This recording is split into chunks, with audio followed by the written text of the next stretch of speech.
Hello दोस्तों, हिंदी की बिंदी channel में आप सभी का स्वागत है। तो दोस्तों, जैसे कि आप सभी जानते हैं कि आजकल मैं आप सभी को यूपीएससी प्रैक्टिस टेस्ट करवा रही हूं। तो 10 प्रैक्टिस टेस्ट इसके कंप्लीट हो चुके हैं, जिनके लिंक आप सभी को डिस्क्रिप्शन बॉक्स में मिल जाएंगे, या आप मेरे चैनल की प्लेलिस्ट चेक करेंगे तो वहाँ भी आपको यूपीएससी प्रैक्टिस सेट के नाम से ये मिल जाएंगे। और आज जो है हम इसका 11वां प्रैक्टिस टेस्ट करने जा रहे हैं। चलिए देखते हैं इसमें किस प्रकार के प्रश्न आपके लिए आए हैं। तो पहला प्रश्न है, कॉर्पोरेट सैन्य अभ्यास में भारत के साथ कौन सा देश सम्मिलित होता है? तो इसका सही उत्तर है बांग्लादेश। अगला प्रश्न है, पीएम कुसुम योजना किस वर्ष प्रारंभ की गई थी? तो ये 2019 में जो है प्रारंभ की गई थी। अगला प्रश्न है, प्राकृतिक खेती का अन्वेषक है? तो इसका अन्वेषक है मसानोबु फुकुओका। अगला प्रश्न है, निम्नलिखित में से कौन सा जैव निम्नकरणीय है? तो इसका सही उत्तर है रबड़। अगला प्रश्न है, वर्ष 1997 में विश्व पर्यावरण सम्मेलन आयोजित किया गया था? तो ये आयोजित किया था क्योटो प्रोटोकॉल के द्वारा। यहाँ अगला प्रश्न लेते हैं। यहाँ पे आपको जो सही सुमेलित है वो बताना है। तो देखिए, हिमालयी राष्ट्रीय उद्यान जो है वो मनाली में नहीं है, बल्कि हिमाचल प्रदेश के कुल्लू क्षेत्र में है। वहीं पे ये याद रखिएगा, हिमाचल प्रदेश में है। और राजाजी राष्ट्रीय उद्यान जो है वो उत्तराखंड में है।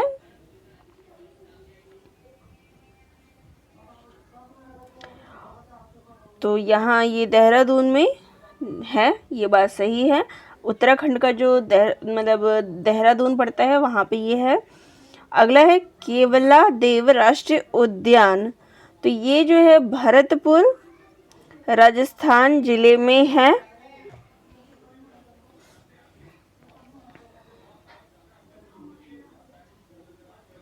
तो इसका तो ये भी सही होना चाहिए, देहरादून, यानी कि उत्तराखंड के देहरादून, हरिद्वार और पौड़ी गढ़वाल में है। और केवला देव जो है वो भरतपुर राजस्थान में है, तो ये भी सही है।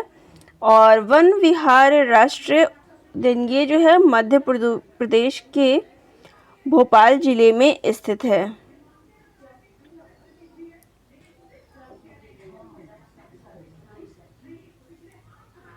अब यहाँ पे देखिए, ये दोनों ही ऑप्शन सही थे, देहरादून और भरतपुर। लेकिन फ़र्क क्या है कि जो राजाजी राष्ट्रीय उद्यान है उसका विस्तार जो है 3 जिलों में है, जबकि केवला देव जो है केवल एक ही जिले में है। तो यहाँ सबसे उपयुक्त आंसर जो है वो बताया गया है, वो है ऑप्शन 3, ऑप्शन सी, केवला देव राष्ट्रीय उद्यान भरतपुर। अगला है, मिजोरम में स्थित फावंगपुई राष्ट्रीय उद्यान को किस अन्य नाम से जाना जाता है? तो इसको जो जाना जाता है वो है नीला पर्वत उद्यान के नाम से जाना जाता है। अब आगे जो प्रश्न है वो आपका मिलान का है। सूची 1 को सूची 2 से जो है मिलाना है। तो लकुलिश जो है वो है पाशुपात। नागार्जुन शून्यवाद के प्रवर्तक।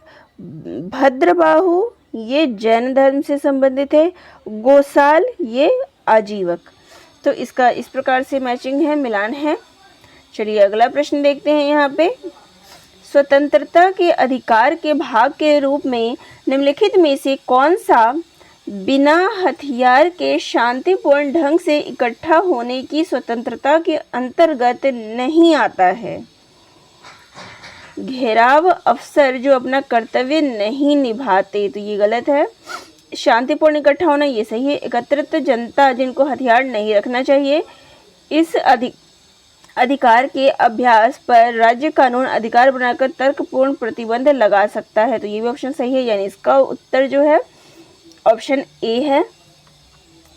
आगे है, मंत्रिपरिषद के विरुद्ध अविश्वास प्रस्ताव लाने के लिए लोकसभा के सदस्यों की संख्या कितनी होनी चाहिए? तो इनकी संख्या जो है 50 होनी चाहिए। अगला है, 2 या 2 से अधिक राज्यों के लिए एक संयुक्त राज्य लोक सेवा आयोग की स्थापना की जा सकती है। तो ये की जा सकती है यदि संबंधित राज्य इस संबंध में करार करते हैं, तो सही, ये ऑप्शन सही है। संसद विधि द्वारा संयुक्त राज्य लोक सेवा आयोग नियुक्त करता है। तो इसके दोनों ही ऑप्शन जो है सही है। अगला है मेक इन इंडिया कार्यक्रम का आरंभ किया गया था। तो इसका आरंभ जो है सितंबर 2014 में किया गया था। अगला है संगम योजना का उद्देश्य है। तो इसका उद्देश्य है विकलांगों की सहायता। अगला है प्रथम राष्ट्रीय खेल विश्वविद्यालय किस राज्य में है। तो ये मणिपुर में स्थित है। आगे प्रश्न देखते हैं। निम्नलिखित समितियों आयोगों में से किसने अपने प्रतिवेदन में अनुशंसा की राष्ट्रीय अर्थव्यवस्था को तीव्र करने के लिए विज्ञान, शिक्षा एवं शोध को उच्च प्राथमिकता होना चाहिए। तो इसका है कोठारी आयोग के द्वारा। अगला है नीचे दो कथन दिए गए हैं, अब आपको कथन जो है इसमें चुनना है। तो इसका पहला है कथन एक है गुणात्मक शोध प्रतिमानों के दृष्टिकोण पर बल देता है और इंद्रियानुभूमिक आगमनात्मक उपागम का जो है प्रयोग करता है। दूसरा है एक ही शोध परियोजना में गुणात्मक और मात्रात्मक शोध प्रतिमान दोनों का प्रयोग ना तो संभव है और ना ही वांछनीय। तो यहाँ पे जो है कथन एक जो है सही है, जबकि कथन दो जो है सही नहीं है। तो इसका उत्तर हो जाएगा कथन एक सही है किंतु दो सही नहीं है, यानी ऑप्शन सी। अगला है निम्नलिखित में से किस आंदोलन के दौरान वंदे मातरम भारतीय राष्ट्रीय आंदोलन का शीर्षक गीत बना था। तो ये बना था स्वदेशी आंदोलन के समय। अगला है निम्नलिखित में से एक स्वराज पार्टी से संबंधित नहीं थे। तो इनमें से कौन जो है संबंधित नहीं थे। तो वो थे डॉक्टर राजेंद्र प्रसाद। अगला प्रश्न है सी ऑफ ट्रैंक्विलिटी कहाँ पर स्थित है। तो ये स्थित है चंद्रमा पर। अगला है निम्नलिखित में से कौन सा जलप्रपात नर्मदा नदी पर नहीं है। तो ये है भालकुंड में। अगला है स्वतंत्र परिमार्जक और आश्रित चरों के मध्य नियंत्रण द्वारा कारणात्मक संबंध स्थापित करने पर केंद्रित शोध पद्धति कहलाती है। तो ये कहलाती है प्रयोगात्मक पद्धति। अगला है वस्तुनिष्ठ परीक्षण की विशेषता है। तो इसकी विशेषता जो है वो है विश्वसनीयता और वैधता दोनों। अगला प्रश्न यहाँ पे है डिजिटल हस्ताक्षर करने हेतु इनमें से किसका प्रयोग करते हैं।